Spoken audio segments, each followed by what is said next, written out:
तो विरीत चैप्टर प्रश्नावली 10 में हम लोग थ्योरी जानेंगे, जिसमें पहला थ्योरी है कि सिद्ध करें कि विरीत के किसी बिंदु पर स्पर्श रेखा स्पर्श बिंदु से जाने वाली त्रिज्या पर लंब होती है। इसके संदर्भ में हम पिछले दिन भी बताए थे कि विरीत के किसी बिंदु पर स्पर्श रेखा, तो सबसे पहले हम विरीत बना लेते हैं। ये विरीत हो गया, और किसी बिंदु पर एक स्पर्श रेखा होना चाहिए। तो स्पर्श रेखा एक बिंदु है और इस पर स्पर्श रेखा भी खींच लेते हैं। एक स्पर्श रेखा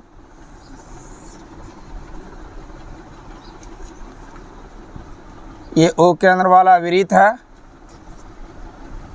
ए बी रेखा है जो विरीत को स्पर्श करता है पी बिंदु पर। विरीत को स्पर्श करता है पी बिंदु पर। कह रहा है कि स्पर्श बिंदु से जाने वाली त्रिज्या, तब स्पर्श बिंदु से त्रिज्या तो हमेशा केंद्र से मिलती है, तो ये स्पर्श बिंदु विरीत की परिधि पर है और केंद्र से मिला देंगे। ये हो गया त्रिज्या। लंब होती है, मतलब हमेशा समकोण के सापेक्ष खड़ी होती है, 90 डिग्री के सापेक्ष। ऐसा हमको प्रूफ करके दिखाना है। हमने पिछले दिन बताया था कि लंब होता है, लेकिन होता कैसे है, आज इसको क्या करना है, प्रूफ करना है। यह एक चित्र बनाना है। अब इस चित्र में हमने जैसा बनाया उसको एक्सप्लेन करना है, चित्र के विषय में लिखना है, जिसको हम विशेष कथन में लिखते हैं। तो हमने क्या बनाया चित्र में, ओ केंद्र वाला एक विरीत। हम लिखेंगे माना कि ओ केंद्र वाला एक विरीत है। उसके बाद ए बी स्पर्श रेखा खींचे हैं जो पी पर स्पर्श करती है, जिसे ए बी स्पर्श रेखा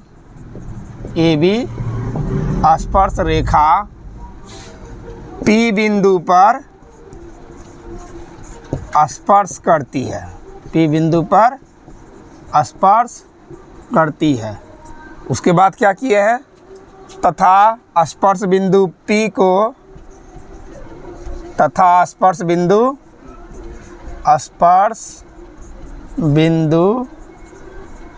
P को केंद्र O से मिलाया। केंद्र O से मिलाया। बस इतना ही तो फिगर में किया है। उसके बाद सिद्ध करना है। प्रश्न में कह रहा है कि सिद्ध कीजिए कि इससे जो त्रिज्या बना, त्रिज्या लंब है। ये सिद्ध करके दिखाना है कि ये त्रिज्या ऊपी है ना, ये लंब है। किस पर, स्पर्श रेखा पर। स्पर्श रेखा पर स्पर्श बिंदु से जाने वाली त्रिज्या लंब है। लंब सिद्ध करना है। तो लंब तब सिद्ध होगा जब समकोण पर खड़ा होगा, अर्थात कोण ओ पी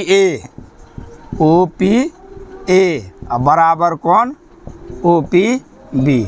अगर 90 डिग्री प्रूफ हो जाता है तो इसका मतलब लंब सिद्ध हो जाएगा। लंब का प्रतीक ही होता है कि एकदम समकोण पर खड़ा होना। इसके बाद हमें इसमें एक रचना करना है। रचना क्या करना है, तो हम देख रहे हैं कि वो बिंदु केंद्र का है, तो केंद्र से हटकर एक विरोधाभास रचना करते हैं। ऐसा केंद्र से हटकर कोई बिंदु हम क्या ले लिए, Q। P तो है ही हमारे पास पहले से, Q ले लिए और इस Q को क्या किया, आपस में मिला दिए P से, और इस तरह का रचना किए कि कोण QPB समकोण हो। रचना क्या किए, कोण QPB बराबर 90 डिग्री हो। लिखेंगे कि विरीत के अभ्यंतर मतलब भीतर, विरीत के अभ्यंतर O से दूर एक बिंदु Q इस प्रकार लिया, Q इस प्रकार लिया कि कोण QPB बराबर 90 डिग्री हो। अब आगे देखना क्या है, अगर QPB 90 डिग्री होगा तो फिर OP लंब नहीं होगा। अगर QPB 90 डिग्री नहीं हुआ तो इसका मतलब OPB पहले से जो लंब है सही है। इसको विरोधाभास तथ्य कहा जाता है। जैसे हम परिमेय और परिमेय संख्या जब प्रूफ करते थे तो हम एक विरोधाभास तथ्य मान लेते थे, तो उसी संदर्भ में इसमें भी हमने OPB सिद्ध करना है समकोण, लेकिन हमने वो से हटकर चाहे दाएं ओर हो या बाएं ओर एक अन्य बिंदु लेकर हम QPB का रचना कर लिया कि समकोण है। अब आगे प्रमाण में हम जब इसको सॉल्व करेंगे तो यहाँ प्रमाण चाहिए, प्रूफ। हम लोग पढ़े हैं, इससे पहले हमने बताया था कि वृत्त के बाह्य बिंदु, वृत्त के किसी स्पर्श बिंदु से केंद्र को मिलाने वाली रेखा स्पर्श रेखा पर लंब होती है। ये हम पहले पढ़ा दिए हैं, हम लोग जानते हैं। चूँकि स्पर्श बिंदु को केंद्र O से मिलाने वाली रेखा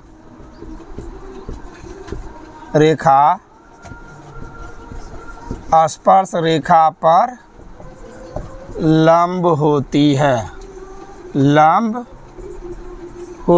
ये हम लोग पहले से जानते हैं। इसीलिए कोण OPB बराबर 90 डिग्री, कोण OPB बराबर 90 डिग्री, क्योंकि पहले थ्योरी में हमने बताया था कि केंद्र को अगर कहीं भी स्पर्श बिंदु से मिलाएंगे तो वह हमेशा स्पर्श रेखा पर क्या हो जाएगा, लंब हो जाएगा। तो लंब होगा 90 डिग्री होगा, ये हमने पढ़ा है। लेकिन हमने क्या पढ़ा है, कोण QPB बराबर 90 डिग्री, ऐसा हमने कहाँ किया है, रचना से।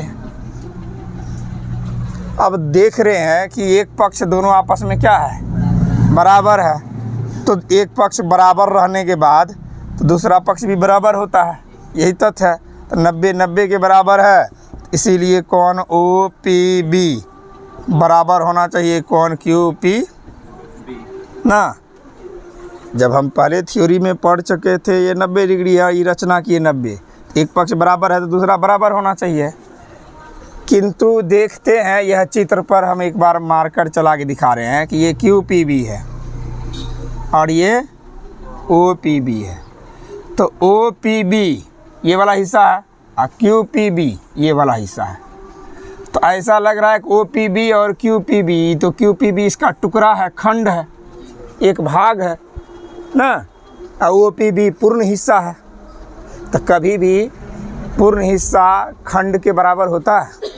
जैसे ये हमारे पास मार्कर है, ये पूर्ण हिस्सा है और ये खंड है, ये खंड कभी मार्कर के बराबर होगा, कभी नहीं होगा। तो हम यहाँ देख पा रहे हैं कि OPB एक पूर्ण भाग है और QPB एक खंड है, और खंड कभी पूर्ण भाग के बराबर नहीं होते हैं। तो यहाँ क्या लिखेंगे, किंतु यह संभव नहीं है, किंतु यह संभव नहीं है, संभव नहीं है। क्यों नहीं है, क्योंकि QPB कोण OPB का एक खंड है, खंड का मतलब एक छोटा सा भाग है, खंड है। अतः खंड कभी पूर्ण भाग के बराबर, पूर्ण हिस्से के बराबर नहीं होते हैं, पूर्ण हिस्से के बराबर, पूर्ण हिस्से के बराबर नहीं होते हैं, नहीं होते हैं। इसीलिए इसका मतलब है कि हमारा जो OPB रचना जो हमने किया QPB गलत है। यह QPB की रचना क्या हो गया, बराबर नहीं होते हैं। इसीलिए कौन QPB बराबर 90 डिग्री रचना करना गलत है, गलत साबित होता है।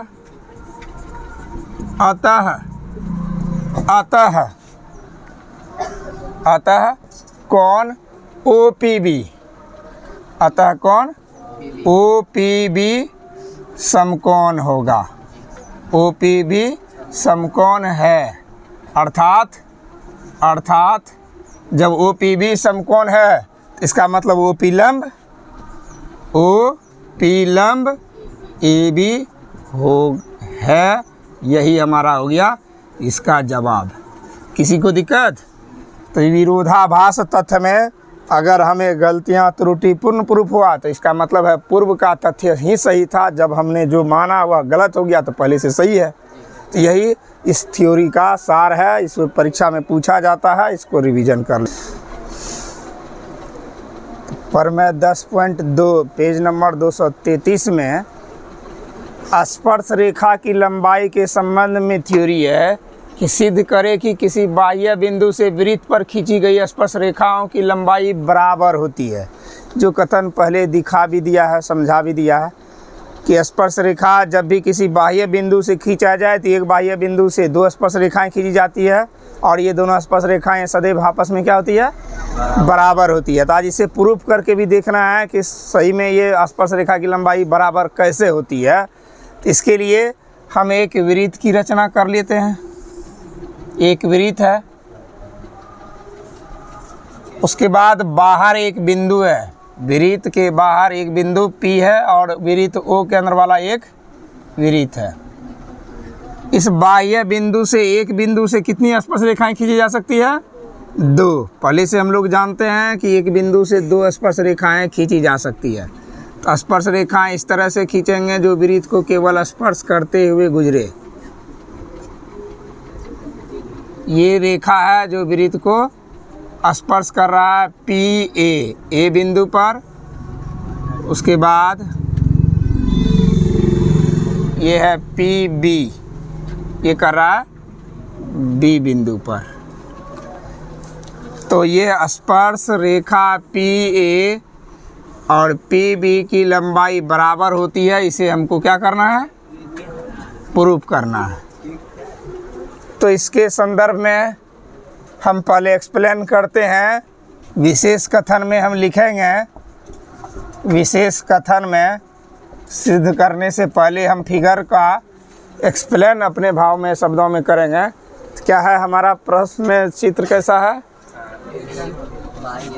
माना कि O केंद्र वाला एक वृत्त है जिसके बाहर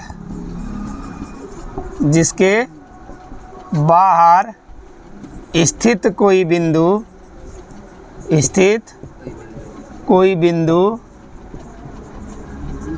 P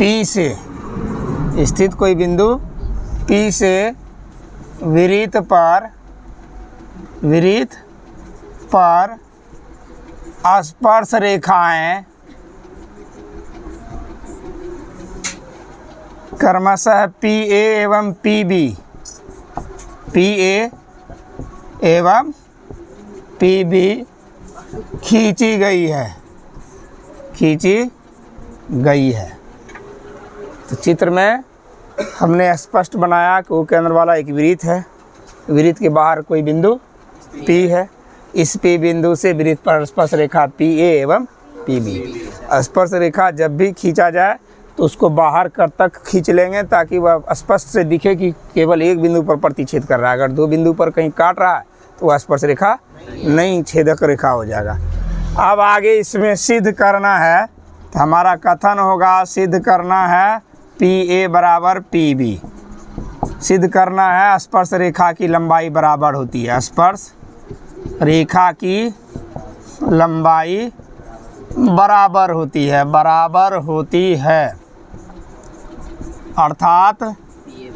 अर्थात हम कह सकते हैं कि स्पर्श रेखा इसमें PA बराबर PB है। इसे सिद्ध करने के लिए एक साधारण सा हम रचना भी कर लेंगे। तो कैसी रचना? तो वृत्त के केंद्र जो O है, इस O को हमने स्पर्श बिंदु से मिलाया। स्पर्श बिंदु किससे? केंद्र O को स्पर्श बिंदु A एवं B से मिलाया तथा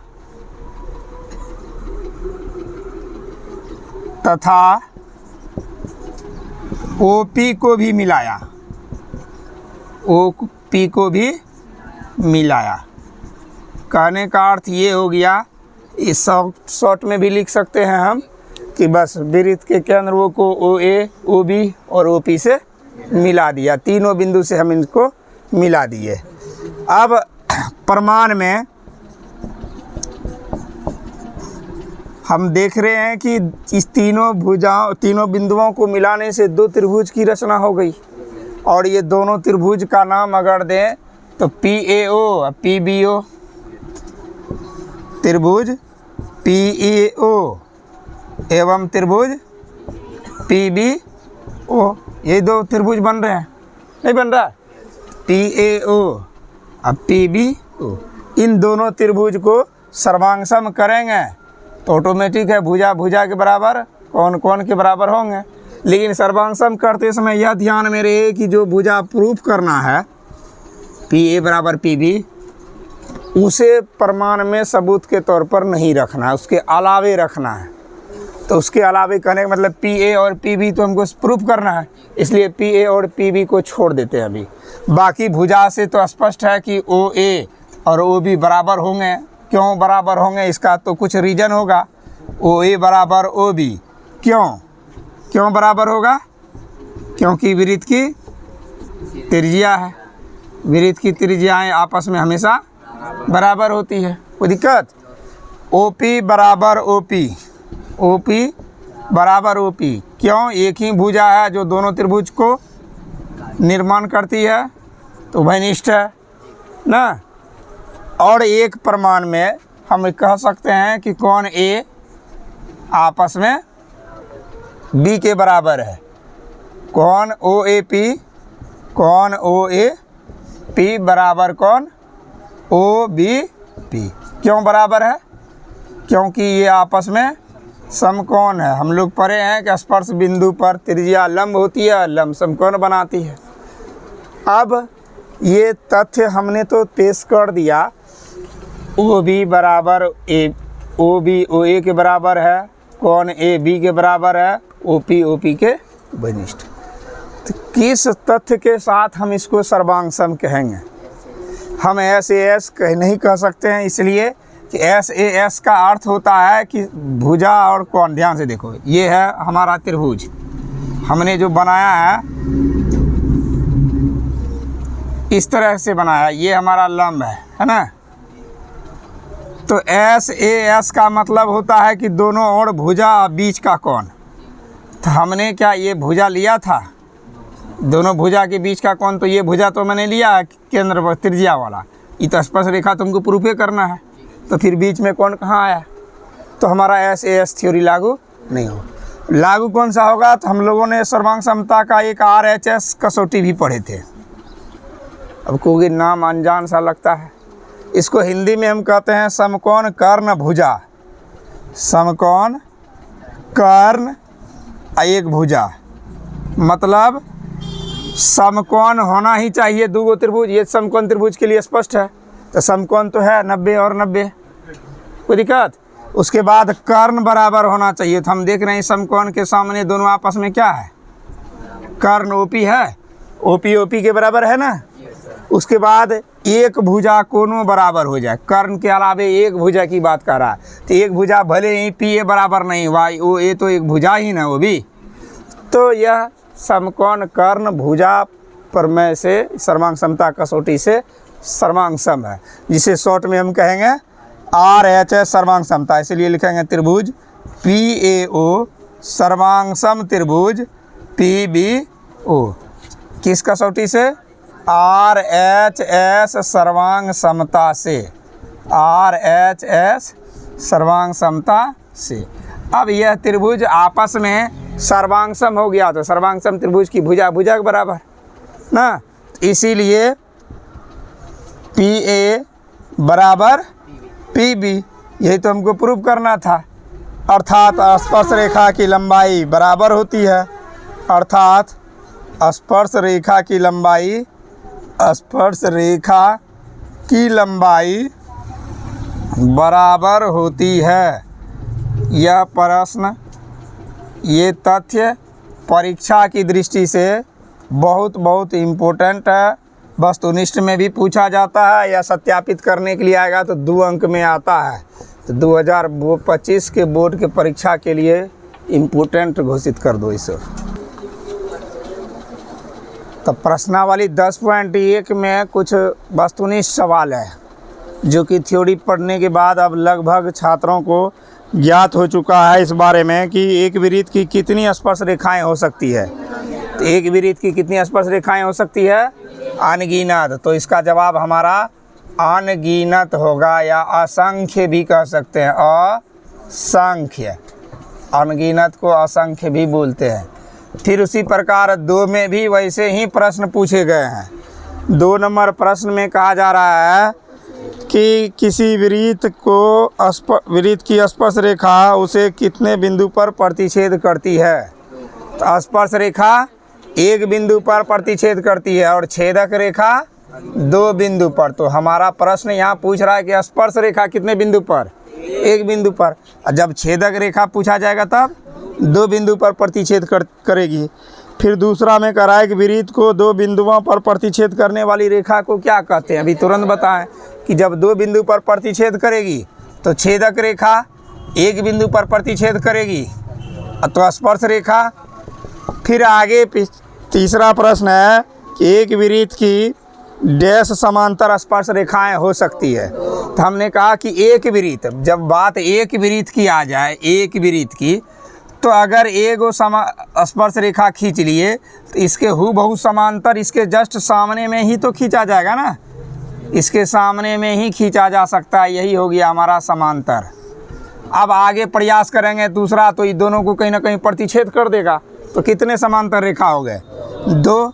तो याद रखना है कि एक वृत्त के स्पर्श रेखा अगर समांतर की बात पूछा जाए तो समांतर स्पर्श रेखा केवल 2 खींचे जा सकते हैं। अगला प्रश्न है वृत्त तथा उसकी स्पर्श रेखा के उभयनिष्ठ बिंदु को, वृत्त और स्पर्श रेखा के उभयनिष्ठ बिंदु को स्पर्श बिंदु कहते हैं। क्या कहते हैं? स्पर्श बिंदु कहा जाता है। इसके बाद और प्रश्न है, इसके आगे प्रश्न नंबर 3 आता है। प्रश्न संख्या 3 में कहा जा रहा है कि 5 सेंटीमीटर त्रिज्या वाले एक वृत्त के किसी बिंदु P पर स्पर्श रेखा PQ केंद्र O से जाने वाली एक रेखा से O बिंदु Q पर इस प्रकार मिलती है कि OQ बराबर 12 सेमी है, तो PQ की लंबाई।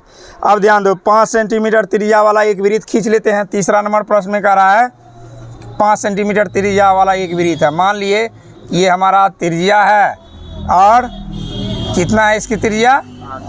5 सेंटीमीटर।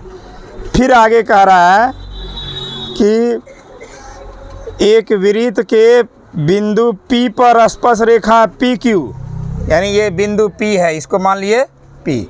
स्पर्श रेखा जो है ये PQ है। स्पर्श रेखा PQ केंद्र O से जाने वाली रेखा से बिंदु Q पर इस प्रकार मिलती है। ये बिंदु Q है, केंद्र से इस प्रकार मिलती है। कराए केंद्र से इस प्रकार मिलती है OQ 12 सेंटीमीटर। तो OQ, ये O और Q क्या हो गया? 12 सेंटीमीटर। OQ की लंबाई हो गया 12 सेंटीमीटर। तो कह रहा है पी क्यू की लंबाई क्या होगी। तो पी क्यू की लंबाई के संबंध में अब हमको निकालना है। ये हो गया हमारा पी क्यू, ये ओ क्यू 12 दिया हुआ है। तो स्पष्ट हम देख रहे हैं कि ओ पी क्यू समकोण त्रिभुज बनता है। क्योंकि त्रिज्या पर लंब होती है ना, ये त्रिज्या स्पर्श बिंदु पर लंब होती है। तो हम लिखेंगे समकोण त्रिभुज ओ पी क्यू में। ओ पी क्यू में हमको ओ पी मालूम है। ओ पी क्या हो गया इसके लिए, आधार। ओ पी क्या हो गया, आधार मालूम है 5 सेंटीमीटर। उसके बाद ओ क्यू क्या हो गया इस त्रिभुज के लिए,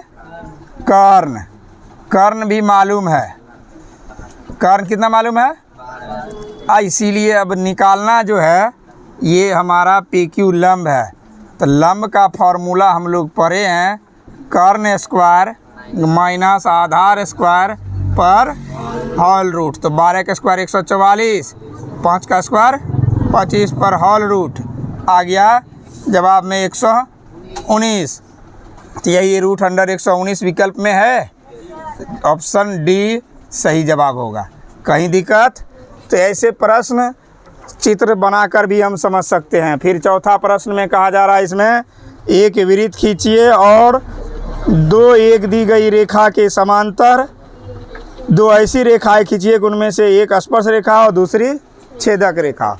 तो इसमें प्रश्न बनाने की बात नहीं कहा जा रहा है, चित्र बनाने की बात कहा जा रहा है। एक वृत्त खींचिए, एक वृत्त खींच लिए। फिर प्रश्न में कहा जा रहा है कि दो रेखा खींचिए, ऐसा दो रेखा खींचिए कि दोनों समांतर भी हो। और फिर कहा जा रहा है कि समांतर के साथ साथ एक स्पर्श हो दूसरा छेदक हो। तो दो रेखा खींचेंगे। अगर एक हमने क्या किया, स्पर्श रेखा खींच लिया, ये स्पर्श रेखा हो गया ना, और दूसरा छेदक रेखा। तो छेदक रेखा खींच लेते हैं कहीं भी वृत्त के, लेकिन समांतर हो, ध्यान में रखेंगे कि ये इस एक दूसरे के समांतर है।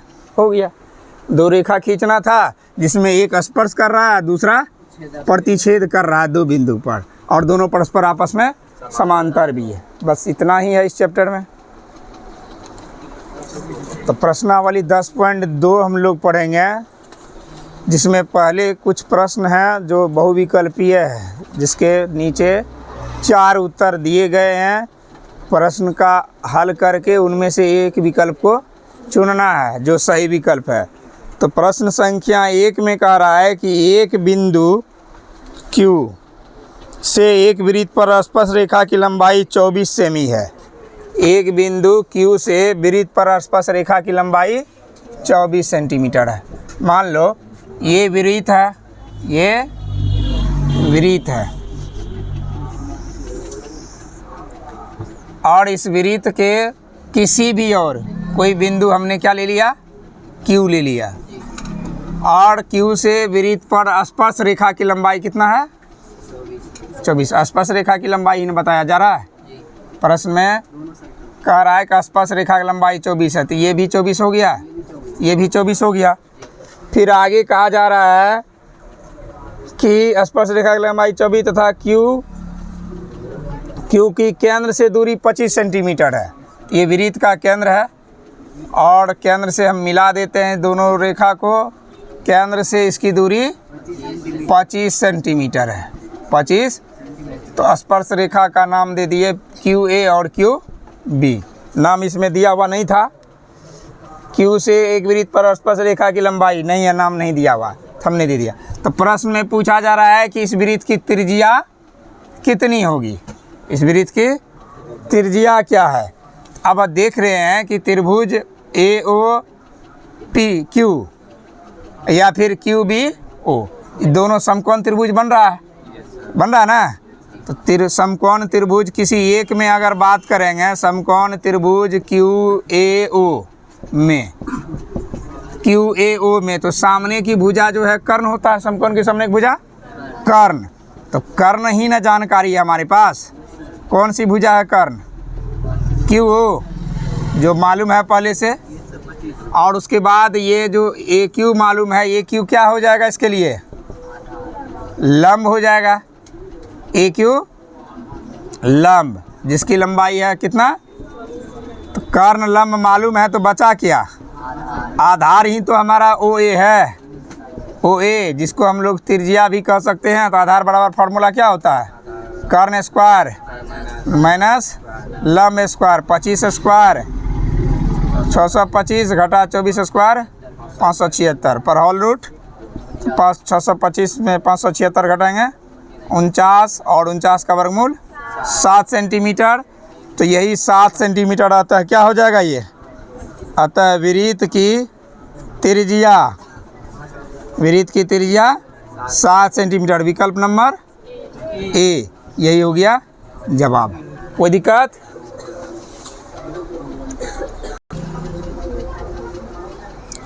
तो प्रश्न संख्या 2 में चित्र दिया गया है। एक बिंदु वृत्त के बाहर स्थित बिंदु टी है। टी से टी पी और टी क्यू वृत्त पर स्पर्श रेखाएं खींची गई है और केंद्र पर 110 डिग्री कोण बन रहा। तो ऐसे प्रश्न को हमने बताया था कि ये 90 डिग्री है, क्योंकि त्रिज्याएं हमेशा स्पर्श बिंदु पर लंब होती है। तो 90 है, तो 90 90 180। और हमने बताया था कि यह एक चतुर्भुज का निर्माण हो रहा है। चतुर्भुज में हमेशा 360 डिग्री कोण बनता है। तो 180 तो 90 90 हो ही गया कम्प्लीटली। तो बाकी शेष बचा 180। तो इन दोनों कोणों से हमें 180 ज्ञात करना है। तो 110 मौजूद है और प्रश्न में पूछा जा रहा है कि पी टी क्यू कोण क्या है। तो स्वाभाविक है दोनों मिल के 180 होगा। तो 180 में क्या करेंगे? 110 घटा देंगे। तो जवाब कितना निकलेगा? 70 डिग्री। यही विकल्प नंबर बी, ये आंसर हो गया।